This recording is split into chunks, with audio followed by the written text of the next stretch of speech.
Shalom, y'all.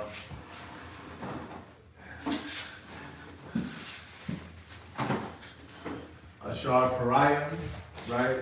In the Hebrew, that is happy Purim. Kwam Yasha'Allah, Shalom, Shalom, Shalom. Shalom, we got next. We got now and we got next, right? We got the precepts and even perplexed. Kwam Yasha'Allah, Ahabadah Yasha'Allah, Barakadah Yasha'Allah, Shalom, Shalom, Shalom. Right? Bringing the culture, bringing our culture to you is an honor. It's a complete and utter honor to bring our culture to you, you so-called blacks, Hispanics, and Native Americans, right? It's a complete honor. The Purim is sort of like an anniversary to me because when I first found out about the truth, the Purim was actually the first cultural holy day that I celebrated. So this officially marks, because it's 2024, right? So this is officially marks 10 years I've been practicing this Hebrew culture.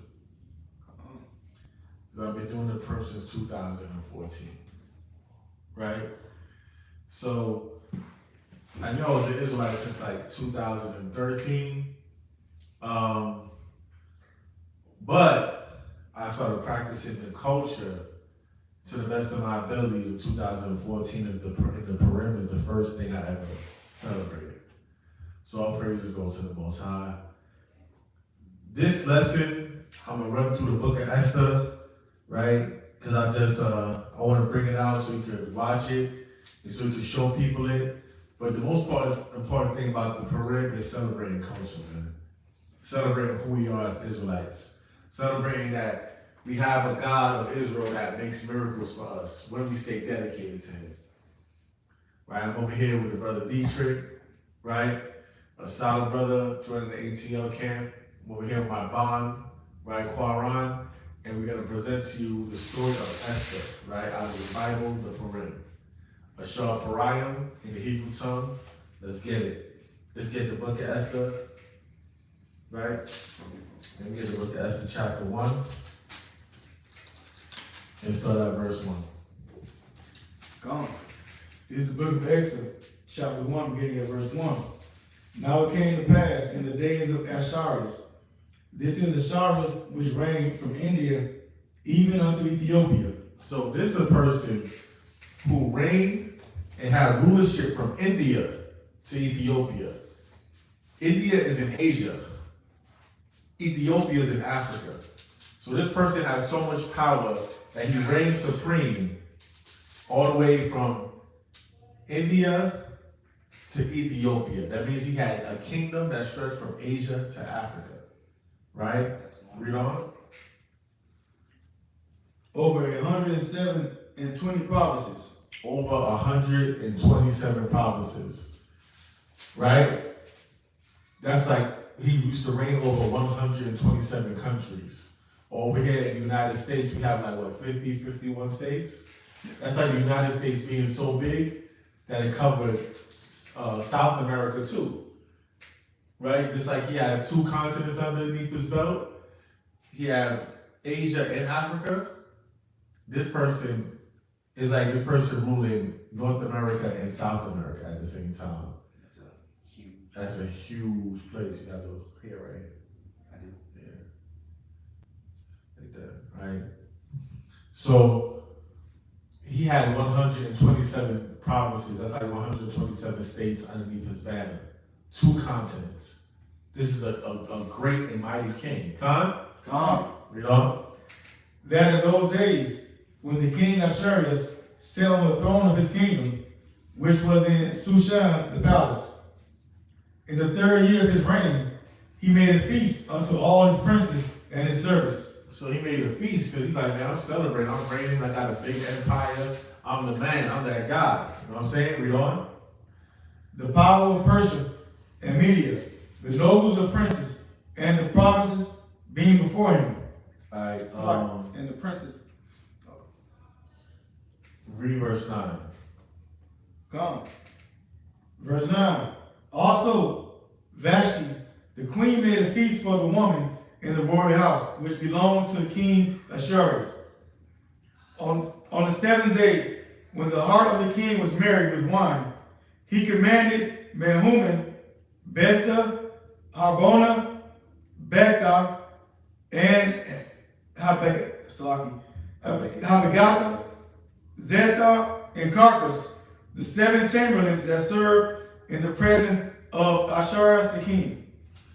Right, he ordered his little chamberlains, means his little concubines, his little helpmates, right? He ordered them to do something, right? Read on. To bring Vashti, the queen, before the king with the crown royal, to shew the people and the princes her beauty. So he said, I got all this money, all this power, but guess what? Also what I got?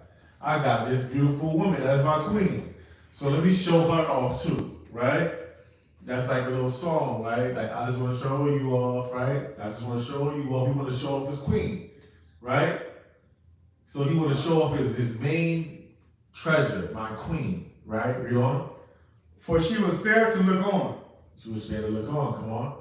But the queen Vashti refused to come at the king's commandment by his chamberlains. So she refused to come, right? Which set this whole thing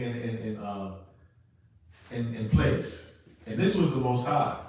The Most High seen it that the Jews were in danger because Haman, a wicked Edomite, right, from the tribe of Agag, right, which is from the tribe of Amalek, right, the Jewish people that we know today, right? He was a wicked and devious man that was plotting against us to destroy us. And the Most High God seen it because the Most High God knows it all. So he put it on this woman's heart to disobey her king. And he had to get rid of her. If you want to know all about that, read more of the story. He had to get rid of her, right? And all because he got rid of her, he had to find a new queen. Because she disobeyed him in front of everybody, embarrassed him in front of everybody. Imagine you just won like the Super Bowl. Right? Can you imagine?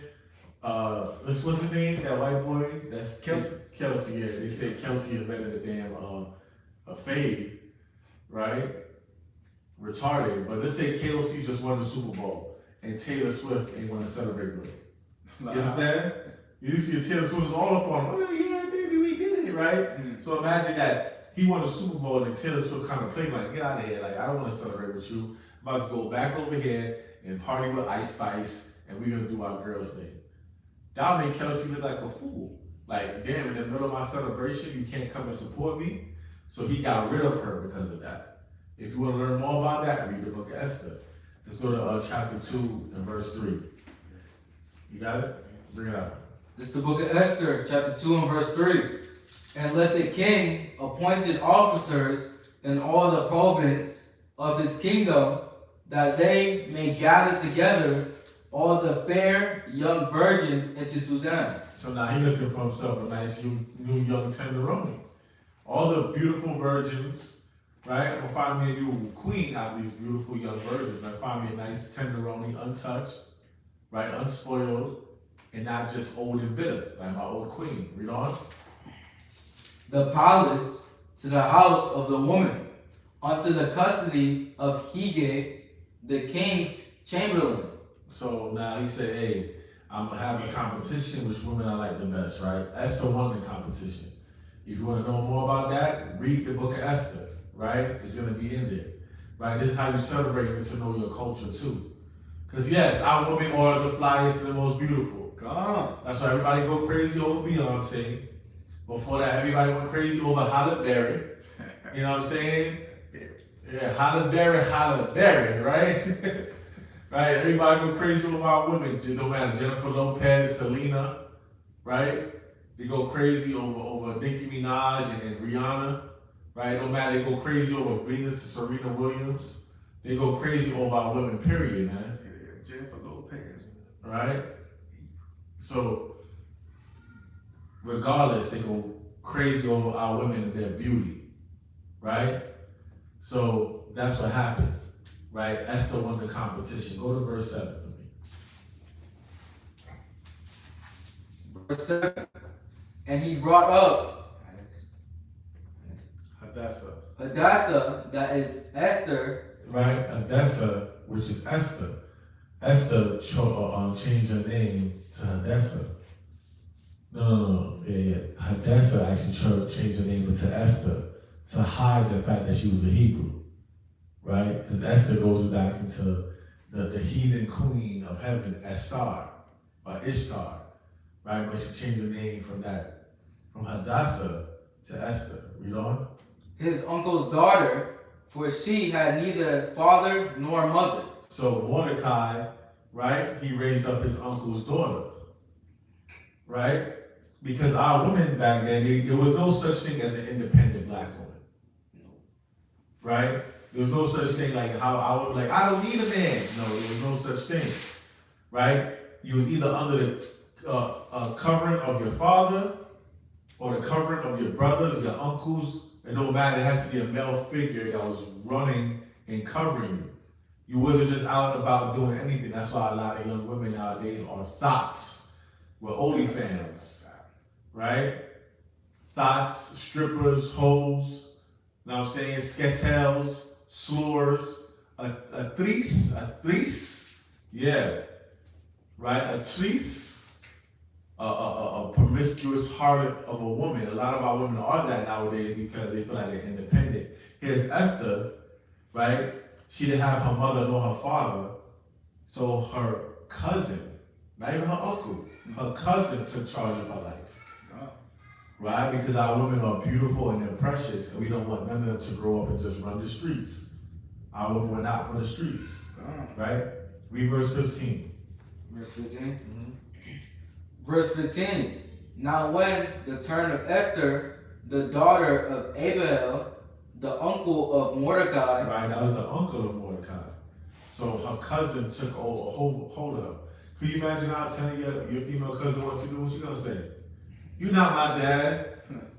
You're not my dad. You don't tell me what to do. You just my cousin. But our women didn't have that mind frame, that liberated woman mind frame. Our women were obedient and disciplined. So Esther followed her cousin's order, because the head of the household is always the man. It's always the man. No matter what man it is, that man is in your life, and this goes for you women in the truth. We're like, I don't submit to nobody but my husband. No, that's not what the scriptures say. You submit to the men of your nation. And if the men of your nation is off, stay the hell away from them and go submit to the righteous ones. Go submit to eldership, to brothers that you know that's righteous. Be like Esther and submit to your cousin if your cousin's in the truth. But you have to submit to a man, get guidance from a man. That's a big part in the book of Esther, because she didn't do it by herself. It was Mordecai. That's why another slang name for the Purim is Mordecai's Day. That's what we read in 2nd Maccabees. They called it Mordecai's Day, because Mordecai played a pivotal role in everything. Right? That was the end of verse 15? Read verse 15 again from the top. This is Esther, chapter 2 and verse 15. Come on. Now when the turn of Esther, the daughter of Abihail, the uncle of Mordecai, who had taken her for his daughter, right, he took her for his daughter, that's just his cousin. Read on. was come to go in unto the king, she required nothing but what Hegel, the king's chamberlain, the keeper of the woman, appointed, and Esther obtained favor in the sight of all. Right, she attained favor in the sight of all. So that means out of every woman from Asia to Africa, and trust me, there's a lot of beautiful women in Asia, and there's a lot of beautiful women in Africa. So in between Asia and Africa, she was the most beautiful. Probably like 1 million women. That's over 1 million. She was the most beautiful out of all those women. That shows you something, just how beautiful our women are. Our women are always the top of the top, man. Come. Right? Let me get verse 20. And you're going to read chapter 3 for me. Come on. Verse 20. Esther had not yet showed her kindred. Right, she didn't show her kindred yet. She didn't show that she was an Israelite. Come on. Nor her people. Come on. As Mordecai had changed her. had charged her. So Mordecai charged her. He ordered her, hey, don't say nothing about you being an Israelite. Don't say nothing about you being a Jew. Just let him be in love with your beauty, and that's it. Like, don't even get into what we do or who we are, right? Because what? Our people are always hated. Oh, so you a Jew? Oh, really? You. Even amongst our people to this day, oh, you one of the Hebrews? No. You are too. What you talking about? Like, okay, I know you're into Christianity or you might be into Islam, but by blood. I'm Gentile. Nah, man, by blood, you're Israelite. So Mordecai being wise, he said, hey, don't mention nothing about you being a Jew, right? You from the tribe of Benjamin, right? Who's the Benjamite woman y'all go crazy over now? Jada Kingdom, right? You about as sexy as Jada Kingdom, or let them think you from like one of these African tribes, right? Your name Esther, not Hadessa, right? Read on. For Esther did the commanded of Mordecai. She did the commandment of Mordecai, come on. Like as when she was brought up with him. Right? Because he raised her that way. He raised her to what? Obey his word, obey that man in the house. That's a big problem with our women. They do not know how to obey the man of the house. Read on. Verse 21. In those days, while Mordecai sat in the king's gate, two of the king's chamberlains, Picon and Cherise, of those which kept the door, were wroth and sought to lay hand upon the king Ahasuerus. So here's two people, they're trying to plot on the king. Nowadays they call that backdoor. They try to backdoor the king, right? Trying to run a jug, trying to stick him up, trying to do something to him, overthrow him, whatever. Right? That's treason. Right? Read on. Verse 22. And the thing was known to Mordecai. Mordecai. Yeah, Mordecai. To Slakia. To Mordecai, who told it unto Esther, the queen. So now they don't know that Mordecai is Esther's cousin. They don't even know that Esther's a Jew. So here they go running their mouth. He's like, oh, where are they plotting on the king? Nah, like he too close to my cousin. I'm gonna put my cousin on. You know what I'm saying? Read on. And Esther certified the kings therefore in Mordecai's name. Right, so Esther put the king on to what was going down. That's very important. Right? Because later on that came unto Mordecai's benefit. Read on. Verse 23. And when Inquisition. And when inquisition was made of the matter, it was found out, therefore, they were both hanged on a tree, and it was written in the book of the Chronicles before the king. Right, so that was written in their Chronicles. A whole nother heathen nation has to write about Mordecai in their Chronicles because he stopped the assassination of the king. That's big, right? Let's go to chapter 3, start at verse 2. Come. The book of Esther, chapter 3, verse 2. And all the king's servants that were in the king's gate bowed and reverenced him out. Reverence Haman, right?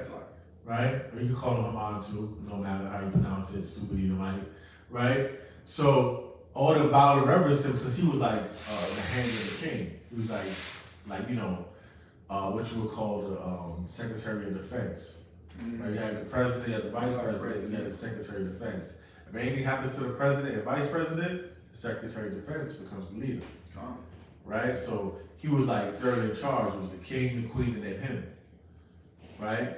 So he was an Edomite. He was proud, like, yeah, I'm over here in Asia and Africa running things. Yeah. You know what I'm saying? Everybody bow to me. But what is it?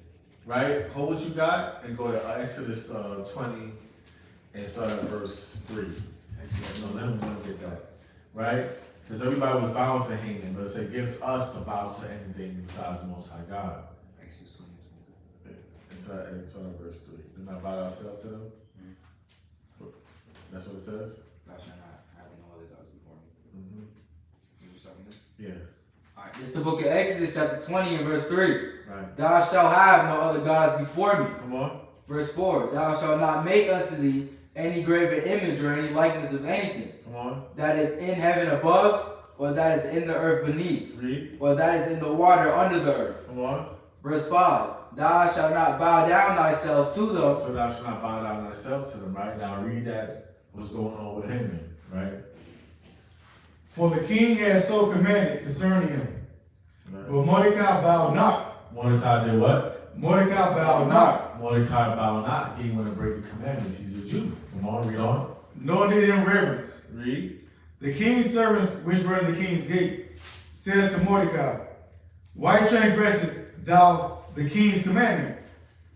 Now it came to pass, when they spake daily unto him, and he hearkened not unto them, that they told Haman. And here they go. They snitched to the white man, right? Like, ooh, my son. Ooh, this nigga over here rebellious. You're rebellious. My son, he won't bow to you. This Niger here, right? Come on. To see whether Mordecai's matters would stand. But so he wanted to see if his matters would stand. He would say, hey, we tell Haman on you to see if you still stand on business. Right? There's nothing you underneath the sun. They basically say, hey, we're going to see if he stand on business.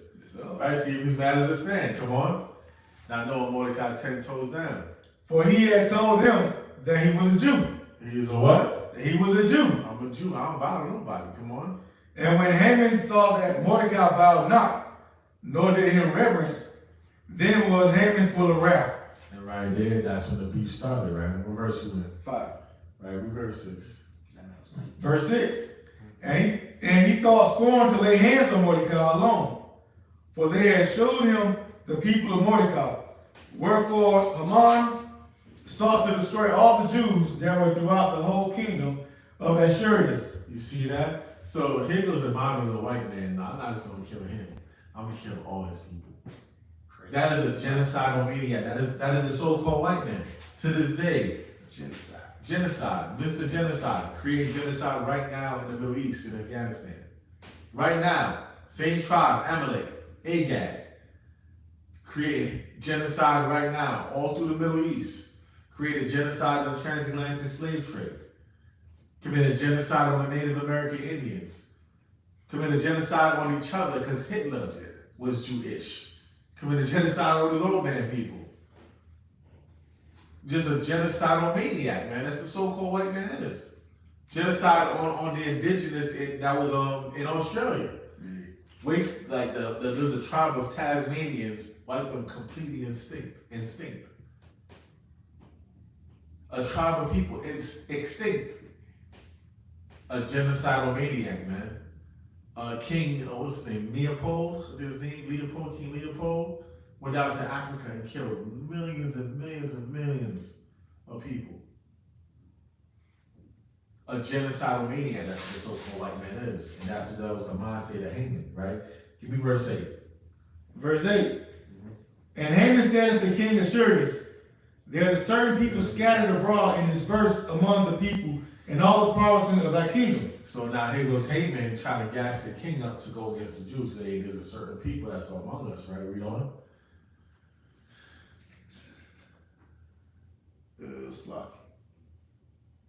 And their laws are diverse from all people. Neither keep they the king's laws. Therefore, it is not for the king's profit to suffer them. So now here is Haman saying, hey, this is what you call propaganda. Spit it out. Right? This is what you call yellow journalism. This is what you call fake news. Where Haman is trying to make it seem like our people was just so against everything and we are in danger to the kingdom. Well, our people are not really no danger to no kingdom. Our God is. But all we want to do is be set apart and do our own thing. And celebrate what we celebrate, right? And do what we do. Because what we do for a living God. We don't worship the idols your guys worship. We worship an actual living God and we held accountable by our living God. So we do what? We stay set apart. That's what we do, right? So he's trying to make it seem like we was dangerous though. Yeah. Basically just calls us terrorists. You know what I'm saying? That's what the so-called white man does. He makes propaganda and fake news to slander you before he decides to destroy you. Take the J, put us on that list. Put us on that list this very day. Hate group, right? What they call it, the Anti-Defamation League, ADL. See, that was the beginning of the ADL right there by the so-called white man, the Jewish man of Amalek, right? From the tribe of Agag, right? Give me verse 11. Come. Verse 11. And the king said unto Haman, Haman, the silver is given to thee, the people also, to do with them as it seemeth good to thee. You see that? So now there was an order, right, that Haman gassed the king to do. Not knowing Esther's a Jew, but he still just hated Mordecai so much he's going to kill all your people. Yeah. If he just wanted to kill Mordecai, he could have probably done that in secret. Mm-hmm. He said, hell, I'm going to kill all of them. Right? That's just the hate they have. Genocidal maniacs, right? Planned Parenthood, that type of stuff. Kill all of them. Right? So he gassed the king to put out that order, not knowing it's going to reach Esther and there's going to be a change. We get chapter 4 and verse 9. This is Esther chapter 4 and verse 9. And Hathach came and told Esther the words of Mordecai. So Mordecai told Esther, yo, this crazy dude Haman is trying to kill us all. And your king is giving him the power to do it. Come on. Verse 10. Again, Esther spake unto Hathach and gave him commandment unto Mordecai. Right. Verse 11. All the king's servants and the people of the king's province do know that whosoever, whether man nor woman, shall come unto the king into the inner court, who is not called, that is one law of his to put him to death, except such to whom the king shall hold out the golden scepter, that he may live. So basically, right, that it's law that when the king is in the inner court, you're not supposed to interrupt him at all. Right? Because he's handling the king's business, or he could just be having a good time. You don't want to be bothered. So there's a law saying, hey, if you come into my inner court without me summoning you, I could put you to death. Only way that you'll be spared for death is if I raise the golden scepter. But if I don't raise the golden scepter and you come in and interrupt me, my God's going to kill your ass. Right? Because you could imagine a king ruling over that much people, all sorts of issues come to him. So he must have been like, well, when I'm in my inner court, I don't want to be bothered unless I summon you. You understand? You know what I'm saying? So, I could probably understand why the heathen would make a law like that. But it's still extreme as hell. But yeah, he made that law. And you step around this inner court, I ain't summon you, kill that person. Only way this person won't get killed, if I raise my golden scepter, I let it pass. But why are you bothering me, man? I don't want to be bothered right now. I'll kill this person. Right? That was going down, right? Read on. But I have not been called to come in unto the king these 30 days. So Esther ain't seen her husband in 30 days, right? Because he's a busy king and he probably got like mad concubines anyway. So he probably just got Esther for what? A trophy wife, right? Read on. Verse 12. And they told to Mordecai Esther's words. Verse 13. Then Mordecai commanded to Esther, think not with thyself that thou shalt escape in the king's house more than all the Jews. So he say, hey, don't just think of yourself, right? Because you're going to escape probably the wrath of what's going on, but just think of all your people. Your people's going to be suffering, right? If you don't do something, this guy is going to have the king kill all your people. So don't just think about yourself. Think about your people. Come on. Verse 14. For if thou altogether holdest thy peace at this time, then shall their enlargement and deliverance arise to the Jews from another place. But thou and thy father's house shall be destroyed. Right? So you, me, and the whole father's house, right? My tribe of Benjamin, the Jews that's there, we're going to be destroyed, right? Go to verse 15. Yeah. Verse 15. Then Esther bade them return Mordecai's this answer. Verse 16. Go gather together all the Jews that are present in Shushan, and fast ye for me, and neither eat nor drink 3 days, night or day. I also and my maidens will fast likewise, and so will I go in unto the king, which is not according to the law, And if I perish, I perish. What does that sound like? If I If he dies, he he dies. he dies. I tell you, they still everything from the Bible. It is what it is, right? It is what it is. If he dies, he dies. If I perish, I perish. It is what it is. I'm gonna go. I'm gonna fast. Y'all fast with me. We're gonna fast for 3 days, so that the Most High could be with us. That's what she really did. Because a lot of people say that the word Yahweh is not in the book of Esther. It's not, right? So it doesn't make it less of the power of the Most High. No, the faith Esther had in the Most High made her fast. The faith that Mordecai had in the Most High made her not bow. You understand? So the Most High God name isn't in the book of Esther, but his influence is all over the book of Esther. Right? So, yeah, so she said, I'm going to fast, and if I die, I die, right? Right? So, yeah, read verse 17. Verse 17. So Mordecai went his way and did according to all that Esther had commanded. That's it. Here we go to chapter 5. Come. Yeah, chapter 5. Read chapter 5. We start at verse 2. Yeah, you get ready for chapter 6. Come. This is book of Esther, chapter 5, beginning at verse 2. And it was so, when the king saw Esther, the queen, standing in the court, that she obtained favor in his sight. Right, she obtained favor in the sight. Oh, look, there goes my beautiful Esther.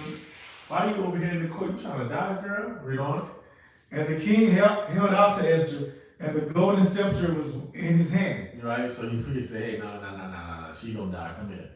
Golden scepter for her. That's my queen. Come on. So Esther drew near and touched the top of the scepter. Then said the king unto her, What wilt thou, Queen Esther? And what is thy request? It shall be given thee to the half of the kingdom. So what? To the half of the kingdom. He said, baby, I give you half of everything I got. 50. Right, 50. I give you Asia, I keep Africa.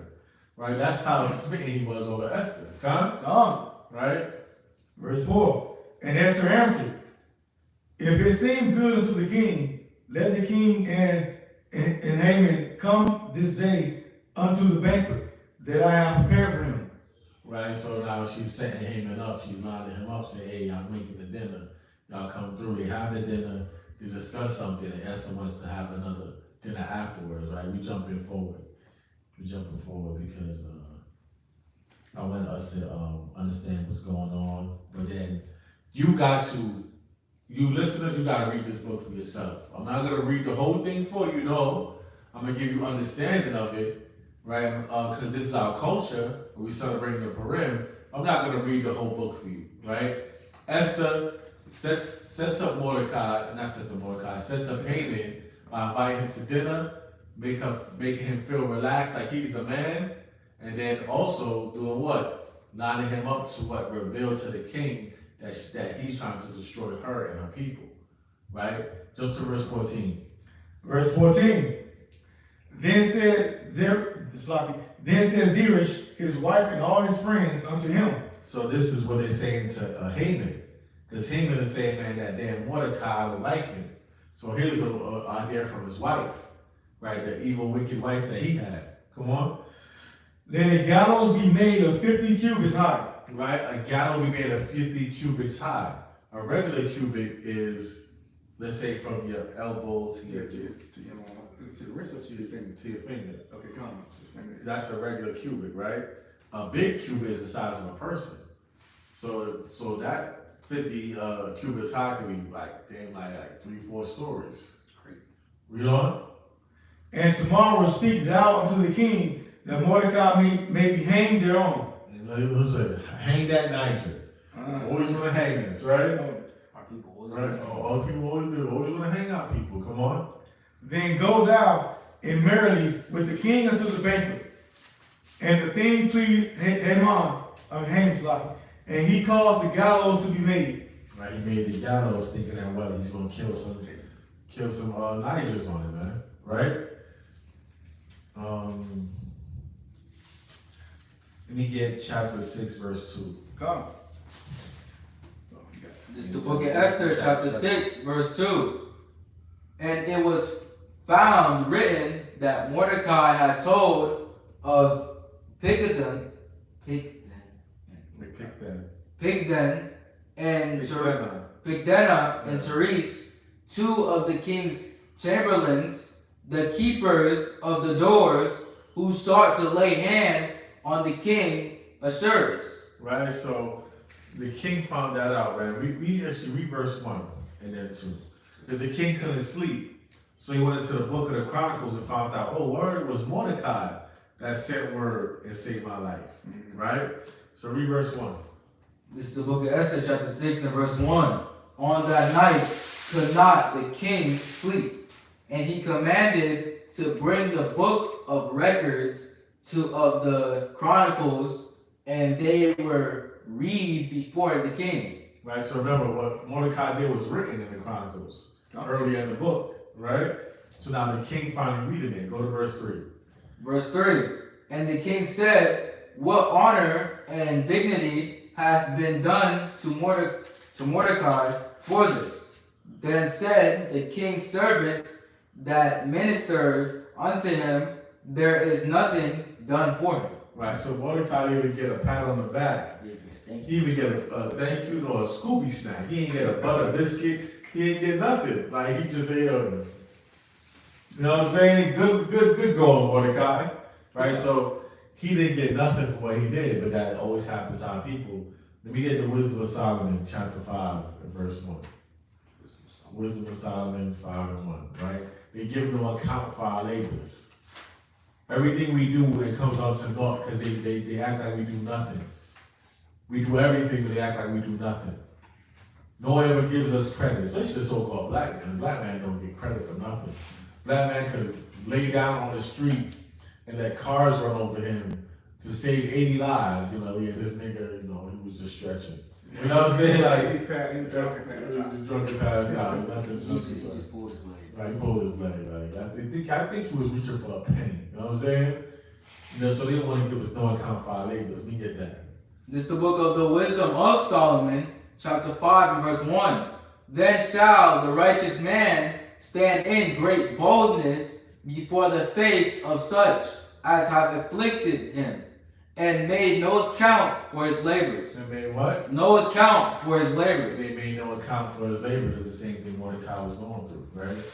So to cut the story short, the king called in Haman and said, hey, Haman, I got this person I want to bless. Would you think I should give to the person who has the king's favor? And Haman said, well, I want you to dress him up in the royal robe and throw him on the royal horse and make a parade for him. You know what I'm saying? But when Haman found out that he had to do all that for Mordecai, Haman was depressed because Haman hates Mordecai. So he had to get Mordecai dressed up, put him on a horse, and ride him through the city as the champion. And Haman hated that. Let me get chapter 7, verse 4. Come. This is the book of chapter 7, verse 4. For we are sold. Start at verse 3. Come. Verse 3. Then Esther the queen answered and said, if I have found favor in thy sight. So this is Queen Esther at the banquet asking the king for a favor, because the king's like, man, you gave me 2 banquets. You over here feeding me and Haman. You know, she's from the tribe of Benjamin, so that curry probably hitting real good. You know what I'm saying? Curry probably slapping right now, right? You probably picking a dumpling out of his tooth. You know what I'm saying? Say, hey, Esther, what you need? So she's going to tell her what she needs, right? Come on. O king, and if it please the king, let my life be given me at my petition, and my people at my request. For we are sold, I and my people, to be destroyed. So she's telling him, me and my people is about to be destroyed. He has no idea what she's talking about. Read on. To be slain and to perish. Come on. But if we had been sold for bondsmen and bondswomen, I had held my tongue. So she's saying, man, I'm so humble right now. If we was going to be sold as slaves, I would have even said nothing about it. But since we're going to be destroyed and killed and genocided and massacred, I got to say something. Come on. Although the enemy could not contravail the king's demand. Verse 5. Then the king answered and said unto Esther the queen, who is he? And where is he? That dares presume in his heart to do so. So the king's like, who's gonna do that? Who's gonna kill you and your people? Who he? Who's this guy? You know?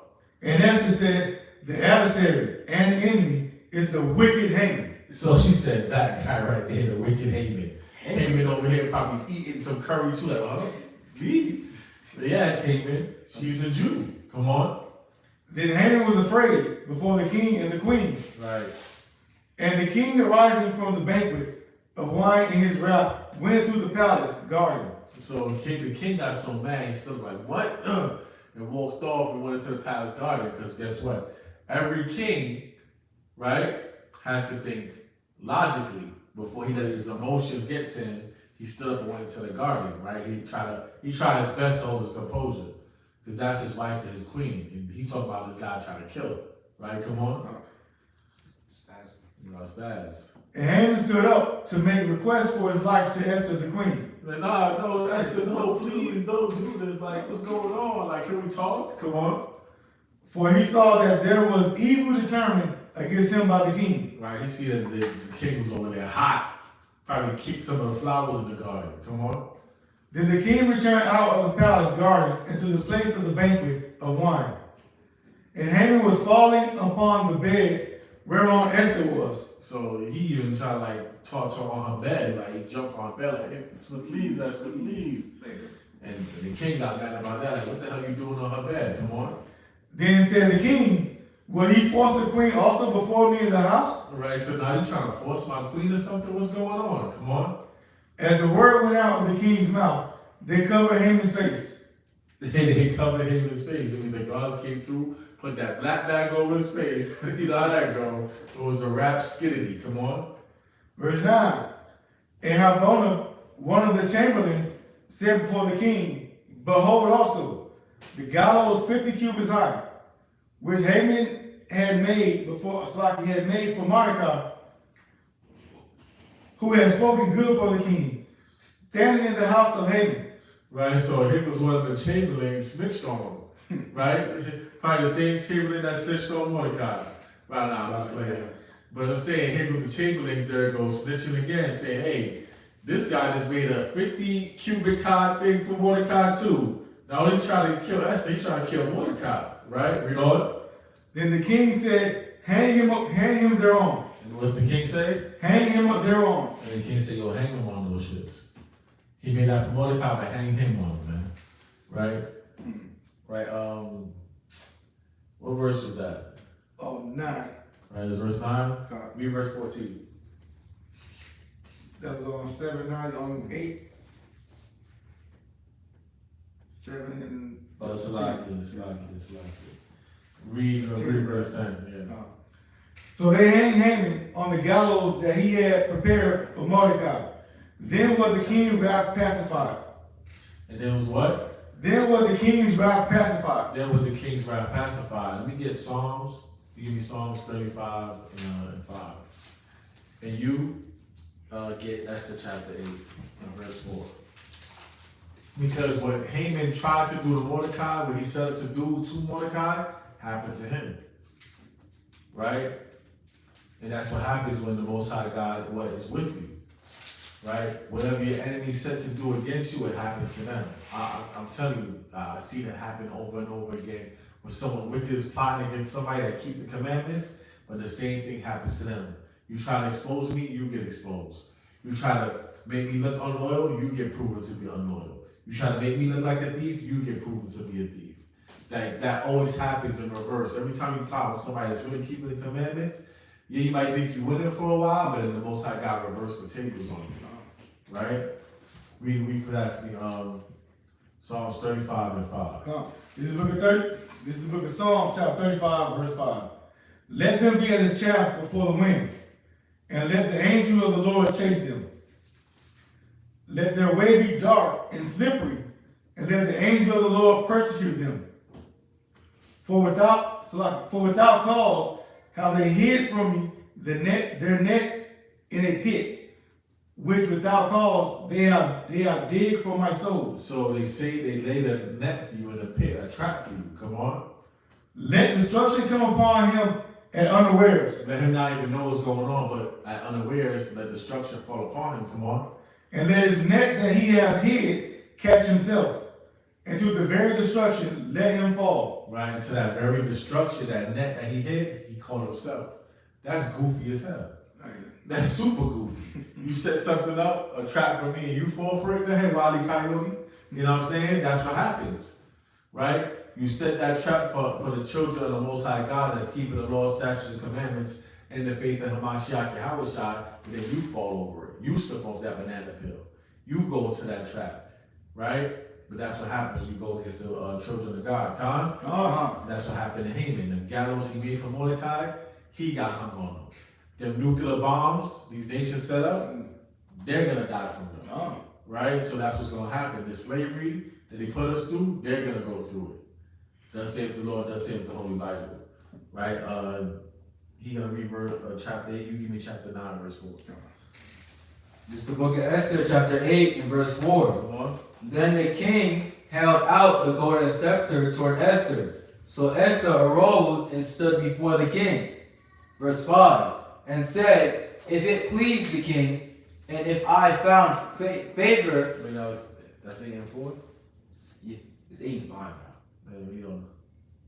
In his sight, and the thing seemed right before the king, and I be pleasing in his eyes, let it be written to reverse the letters devised by Haman, the son of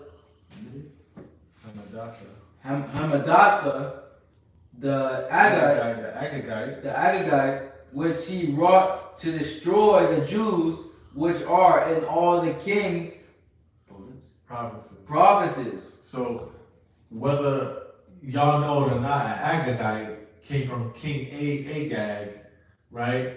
Which came from the tribe of Amalek, right? And we have a war against Amalek. We get, what you got? We get Exodus chapter Exodus 15 and 6 and 17. I think it's 15 and 17. Or it could be 16 and 17. What's 15 and 17 say? Freedom dreams shall fall upon greatness. Nah, so 16 and 17.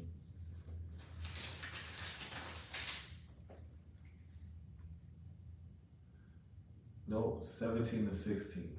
I think that's it. It's a late night.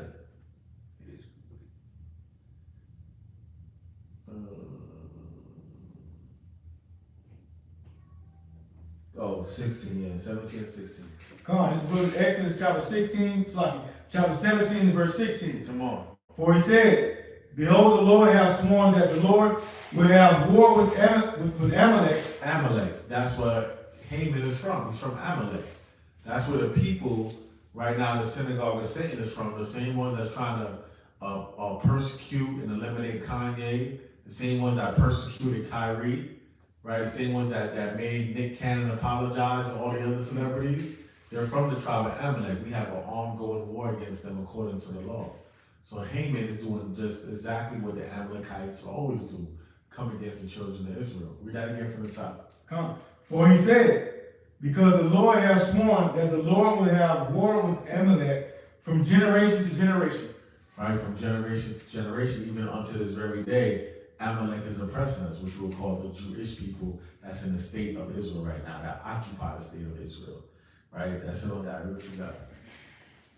This is the book of Esther, chapter 8 and verse 6. Come on. For how can I endure to see the evil that shall come unto my people? Or how can I endure to see the destruction of my kindred? Verse 7. Then the king Ahasuerus said unto Esther the queen, and to Mordecai the Jew, behold, I have given Esther the house of Haman, and him they have hanged upon the gallows, because he laid his hands upon the Jews. Come on. Verse 8. Write ye also for the Jews as it liketh you in the king's name, and seal it with the king's ring. Come on. For the writing which is written in the king's name and sealed with the king's ring may no man reverse. Right, so now it came to pass that that decree that Haman had the king put out to kill all the Jews, now the king reversed it to say, hey, all you Jews defend yourself and kill your enemies. Right? Because what happened? Into that very same destruction, let them fall. Right? That net done called himself. So Haman and everybody else that was going to persecute and kill all the Jews, now they the ones that's about to be killed. I mean, yeah. Those that killed with the sword must be killed with the sword. That's Revelation 13. Right? Right here with the Uno reverse card. God? Come on. Let me get chapter 9, verse 4. This is the book of Esther, chapter 9, beginning at verse 4. Come on. For Mordecai was great in the king's house, and his fame went out throughout all the provinces. For this man Mordecai waxed greater and greater. Thus the Jews smote all their enemies with the stroke of the sword, and slaughter, and destruction, and did what they would unto those that hated him. Right. It's like he hated them. So to Mordecai waxed mighty and great, and he led his people to slaughter everybody that hated them. Come on. That's why we celebrate today is that day, man. Because we need leaders of our nation that's going to do the same thing Mordecai did, man. Let me get verse 25. Come on, verse 25. But when Esther came before the king, he commanded by letters that his wicked device, stop. Verse 25.